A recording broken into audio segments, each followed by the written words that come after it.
એક તરફ સરકાર શિક્ષણ તેમજ દીકરીને ભણાવવાની વાતો કરે છે, પરંતુ સુવિધાઓના નામે તો મીંડું જ જોવા મળી રહ્યું છે। જૂનાગઢ માંગરોળ શહેરમાં વીજ ધાંધ્યાથી લોકો ત્રાહિમામ પોકારી ગયા છે। આ મામલે રાજકુમાર સ્કૂલના વિદ્યાર્થીઓએ માંગરોળ પીજીવીસીએલ કચેરીમાં પહોંચી ઉગ્ર રજૂઆત કરી છે। વીજ ધાંધ્યાના કારણે રાજકુમાર સ્કૂલના વિદ્યાર્થીઓ છેલ્લા ઘણા સમયથી કમ્પ્યુટર શિક્ષણથી વંચિત રહે છે। માંગરોળ શહેરમાં પ્રથમ વખત આવું બન્યું કે વિદ્યાર્થીઓએ પીજીવીસીએલ કચેરીમાં રજૂઆત કરવાની ફરજ પડી।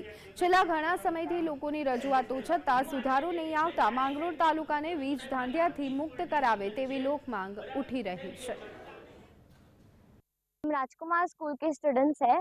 हम पिछले 2 महीने से ये लाइट के प्रॉब्लम से जूझ रहे हैं और हमारे ट्रस्टीज ने भी बहुत ट्राई की ये प्रॉब्लम सुलझाने में, पर अब इतने दिन से हम जो सहन कर रहे हैं अब हमसे नहीं हुआ और इसीलिए हम स्टूडेंट्स ने हमारे मैनेजमेंट को रिक्वेस्ट की कि हमें वहाँ पे लेके जाए और हम यहाँ पे आके स्ट्राइक करें। एक केबल ब्लास्ट થઈ ગયો તો એ પીજીવીસીએલ ચેન્જ ન કરતી અને જેમ તેમ જે છે એ કરીને અહીંયા પાવર પહોંચાડતી અને પૂરો પાવર ક્યારેય જે છે એ મળ્યો નથી 3 ફેઝમાં। એટલે અમારા લગભગ ઇન્સ્ટ્રુમેન્ટો કેટલા બધા ઉડી ગયા। પ્રેમથી અમે 1.5 મહિનાથી રજૂઆત કરતા પણ ક્યારેય આ વસ્તુનો સોલ્યુશન ન આવ્યું।